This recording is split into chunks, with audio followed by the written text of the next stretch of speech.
साल के 17 करोड़ यानी कि महीने के करीब 1.5 करोड़ रुपए, यानी कि अगर हम डॉलर में बात करें तो लगभग 2 मिलियन डॉलर, यानी कि पूरे 17 करोड़। जी हाँ दोस्तों, अगर आप भी जॉब करना चाहते हैं और आपको रिस्की जॉब पसंद है तो ये जॉब सिर्फ आपके लिए। 17 करोड़ मतलब प्रतिदिन के 4,65,000 रुपये, और काम भी कुछ नहीं करना है। बस आपको फ़ोन चलाना है, फिशिंग करना है, आसमान में देखना है। बस जो काम है आपका वो सिर्फ 1 घंटे का है। 23 घंटे आप कुछ भी कर सकते हैं। एक बस आपको देखना ये है कि लाइट हाउस की जो लाइट है वो बंद नहीं होनी चाहिए। बाकी 23 घंटे में आप कुछ भी कर सकते हैं। आप वहाँ पे सो सकते हैं, घूम सकते हैं, वहाँ पे फिशिंग कर सकते हैं, मोबाइल चला सकते हैं, कुछ भी। बस आपको ध्यान ये रखना होगा कि जो लाइट हाउस की लाइट है वो कभी बंद ना हो, वो लगातार जलती रहे, जैसा कि आप लोग इस वीडियो में देख पा रहे हैं। बस आपको लाइट ऑन करके रखनी है और ज़्यादा कुछ करना भी नहीं। जी हाँ दोस्तों, लाइट हाउस का जो इतिहास रहा है बहुत ही पुराना रहा है। आज से ही नहीं, लगभग कई लगभग हजारों सालों से यह देखा जाता है कि जो ज़्यादातर व्यापार होते थे वो समुद्र के रास्ते ही होते थे, क्योंकि समुद्र के रास्ते से ही आसानी से हो पाता था।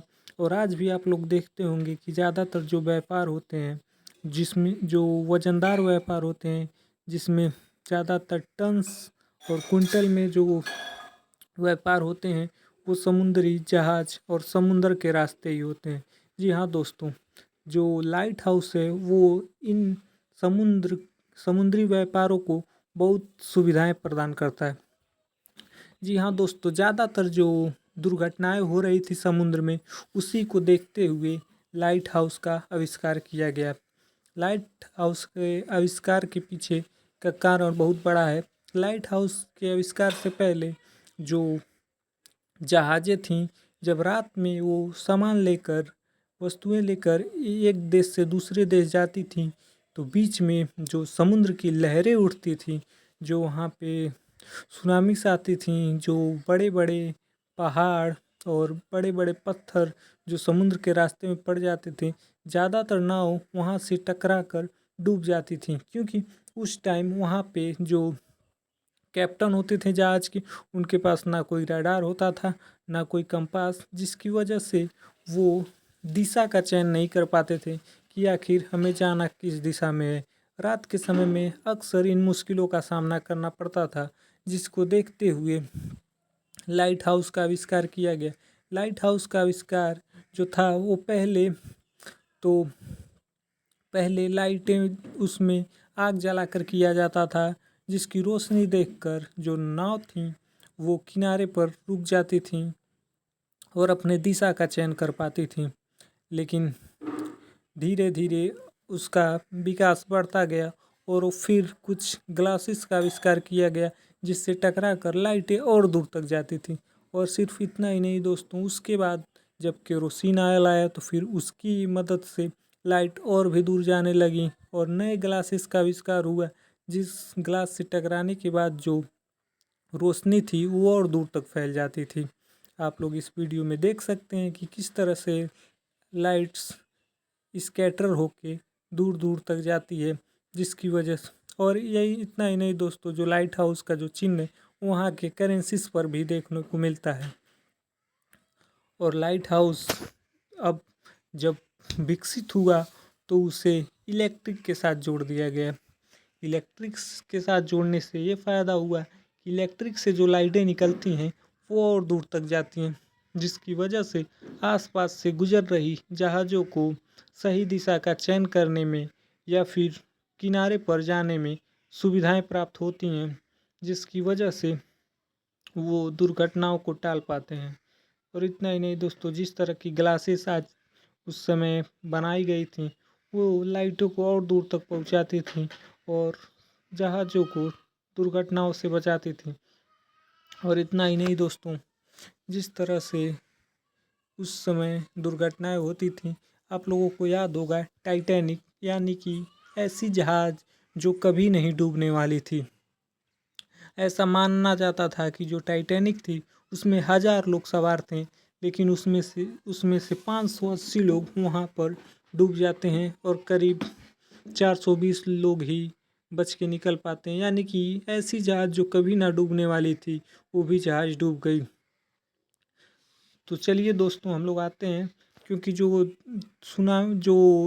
टाइटैनिक की निचली परत थी वहाँ पे बहुत सारा पानी इकट्ठा हो गया, और इकट्ठा इसलिए हुआ क्योंकि वो जहाज़ जो एक पत्थर से टकरा गई, जिसके कारण वहाँ पे वो छेद हो गया, और उस रास्ते से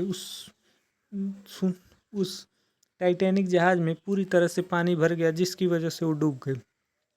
तो दोस्तों, जो लाइट हाउस में काम करने वाले ज़्यादातर लोग काम को छोड़ देते हैं और बीच में ही भाग जाते हैं। कई तो 2 महीने, कई 3 महीने, तो कई 10 दिन, कोई 2 दिन, इतने ही दिनों में वहाँ का काम छोड़कर भाग जाते हैं।